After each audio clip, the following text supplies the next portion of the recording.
tahun anggaran 2020 yang akan... Dewan Perwakilan Rakyat Daerah Provinsi Sumatera Selatan menggelar rapat paripurna ke-10 di ruang rapat paripurna DPRD Provinsi Sumatera Selatan dengan agenda pengesahan program pembentukan peraturan daerah Provinsi Sumatera Selatan tahun anggaran 2020.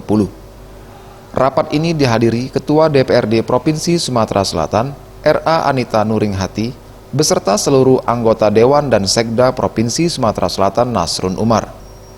Dalam rapat ini, Sekretaris Badan Pembentukan Peraturan Daerah atau Bapemperda DPRD Provinsi Sumatera Selatan Rita Suryani melaporkan, sebanyak 17 ranperda yang diusulkan oleh Gubernur Sumatera Selatan, namun Badan Pembentukan Peraturan Daerah Provinsi Sumatera Selatan atau Bapemperda dapat menerima 13 rancangan peraturan daerah.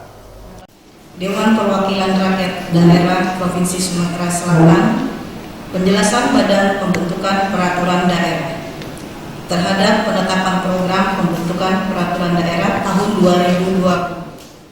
Berdasarkan hasil rapat antara Badan Pembentukan Peraturan Daerah DPRD Provinsi Sumatera Selatan dengan pihak eksekutif, maka program pembentukan peraturan daerah Provinsi Sumatera Selatan tahun 2020 memuat 16 ranperda yang terdiri dari 3 usulan hak inisiatif dari DPRD Provinsi Sumatera Selatan dan 13 ranperda usulan dari pemerintah Provinsi Sumatera Selatan untuk ditetapkan dengan keputusan DPRD Provinsi Sumatera Selatan. Tim Liputan Sriwijaya TV.